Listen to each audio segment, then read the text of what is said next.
오늘 우리가 함께 볼 하나님의 말씀은 민수기 6장 24절부터 26절까지 말씀, 제가 봉독합니다.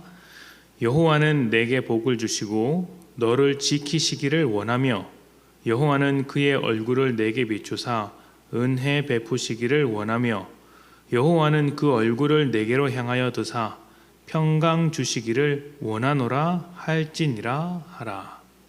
아멘. 살다 보면 깨우치는 몇 가지 진리가 있습니다. 아무리 힘든 일이라도 시간이 지나가면 무뎌진다는 것, 또 소중한 것은 생각보다 가까이 있다는 것, 또 걱정하고 염려하는 것 중에 우리 삶에 실제로 큰 문제를 일으키는 것은 생각보다 아주 적다는 것입니다. 이런 사실을 조금이라도 젊었을 때, 어렸을 때 알았더라면 인생을 조금 더 여유 있게 그리고 좀 편안하게 잘 살았을 것 같은데, 아쉽게도 이런 것들은 대부분 나이가 들어서야 알게 됩니다. 그래도 알게 된 만큼 또 잘 살아야겠죠. 이런 여러 가지 진리와 함께 또 하나 중요한 진리가 있는데, 공짜는 없다는 것입니다. 세상에 공짜로 주어지는 것은 없습니다. 누군가는 값을 치러야 합니다. 그 값이 돈일 수도 있지만 건강일 수도 있고 시간일 수도 있습니다. 그래서 우리가 살아가는 중에 성공을 하려면 이 주고받는 일, 기브 앤 테이크를 잘 해야 합니다. 문제는 이런 기술, 주고받는 기술이 성공하는 것에만 관련되어 있는 것이 아니라 우리가 살아가는 모든 생활 전반에 깔려 있기 때문에 우리가 하나님에 대해서 생각할 때도, 또 종교적인 활동을 생각할 때도 이렇게 주고받는 것으로 생각하는 경우가 참 많다는 것이죠. 신에게 열심히 비는 만큼 복을 얻고 신의 명령을 잘 수행하는 만큼 원하는 것이 이루어진다고 생각하는 것입니다. 그러다 보니 사람들이 신에게 잘하기 위해서 여러 가지 고민들을 하게 되고 신전을 만들거나 신상을 만들어서 돌보기 시작했습니다. 신상을 열심히 닦고 신전을 높이 세우면 그 신이 감동해서 뭐 하나라도 줄 것 같다고 생각하는 것이죠. 등산하다가 쉽게 만나보는 돌탑들만 봐도 신에게 뭔가 줘야 한다는 주고받는 거래에 익숙한 사람들의 마음을 찾아볼 수 있습니다. 돌을 높게 쌓고 정성스럽게 쌓을수록 뭔가 얻어낼 수 있다고 생각하는 것이죠. 문제는 주고받는 거래의 관계는 하나님께서 원하시는 관계가 아니라는 것입니다. 하나님은 사람에게 받을 것이 없습니다. 원하시는 것도 없습니다. 하나님께서 모든 것을 창조하셨는데 사람에게 무엇을 얻어내려고 하시겠습니까? 하나님께서 원하시는 것이 있다면 딱 한 가지, 사람이 하나님 안에서 복되게 사는 것입니다. 그래서 하나님은 이렇게 말씀하셨습니다. 오늘 본문을 다시 한번 제가 봉독합니다. 여호와는 내게 복 주시고 너를 지키시기 원하며 여호와는 그의 얼굴을 내게 비추사 은혜 베푸시기를 원하며 여호와는 그 얼굴을 내게로 향하여 드사 평강 주시기를 원하노라 할지니라 하라. 아멘.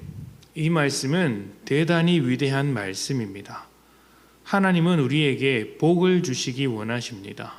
그래서 우리에게 다가오셨고 우리에게 말씀하시며 간섭하십니다. 죄 가운데서 복 없이 살아가는 우리들에게 찾아오셔서 복된 삶이 무엇인지 가르치시며 그렇게 살도록 인도해 주시는 것이죠. 우리가 잘해야 복을 주시는 것이 아니라 못해도 사랑하시기 때문에 복된 삶을 주시는 것입니다. 성경은 이것을 은혜라고 부릅니다. 자격 없는 자에게 주시는 은혜, 사랑으로 말미암아 긍휼을 바탕으로 주시는 은혜가 우리를 복되게 만드시는 하나님의 일하심입니다. 우리가 하나님을 위해서 할 것은 없습니다. 있다면 딱 한 가지, 하나님께서 원하시는 대로 복되게 사는 것이죠. 그것이 하나님께 기쁨이 됩니다. 그렇다면 우리의 신앙생활 여러 가지 것들이 달라질 것입니다. 하나님께 나를 드리는 예배의 목적이 무엇입니까? 우리를 복된 삶으로 인도하시는 하나님을 감격하며 감사하는 마음이 있기 때문에 예배하는 것이죠. 죄에서 변화된 기쁨이 크면 클수록 내 삶 가운데 복을 주시는 하나님을 더 많이 만나면 만날수록 예배의 자리를 사모하게 됩니다. 하나님께 더 가까이 다가가려고 하겠죠. 그래서 예배드리지 않는 삶은 하나님의 복을 하나도 경험하지 못하는 삶이며 하나님과 멀찌감치 떨어져서 사는 삶일 수 있습니다. 예배 생활이 우리 신앙생활의 시금석이 될 수 있는 것이죠. 기도는 왜 합니까?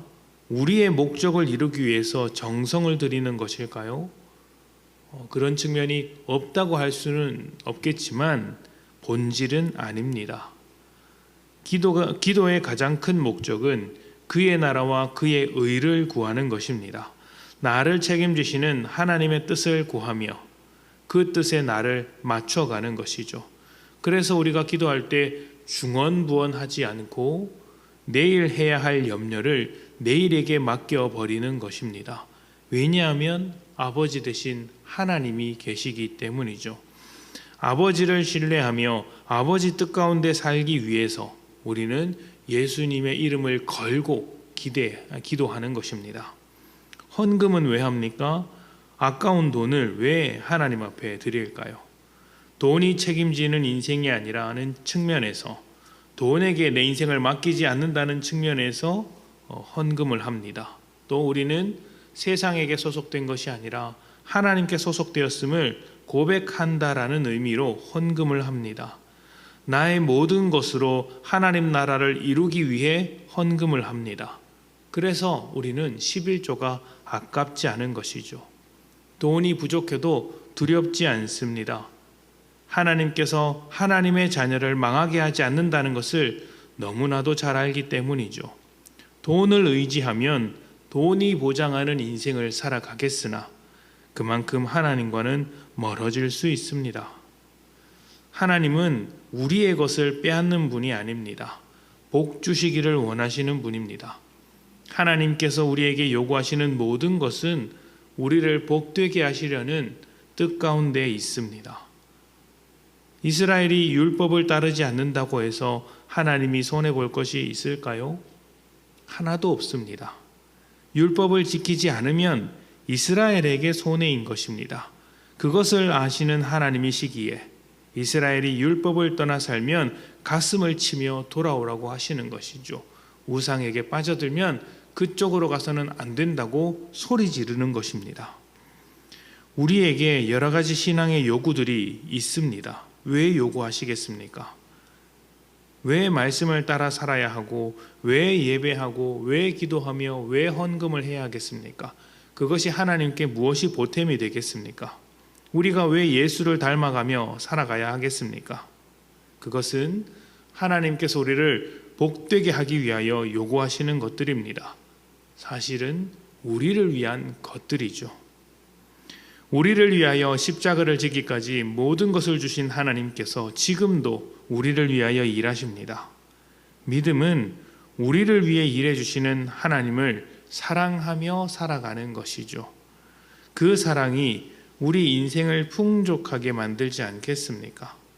세상에는 공짜가 없지만 하나님은 공짜로 우리를 사랑하십니다. 은혜로 우리를 대하십니다. 사랑이라는 것이 그런 것 아닙니까? 사랑의 조건이 붙으면 그것은 거래가 됩니다. 그러나 하나님의 사랑은 거래가 아닌 은혜입니다.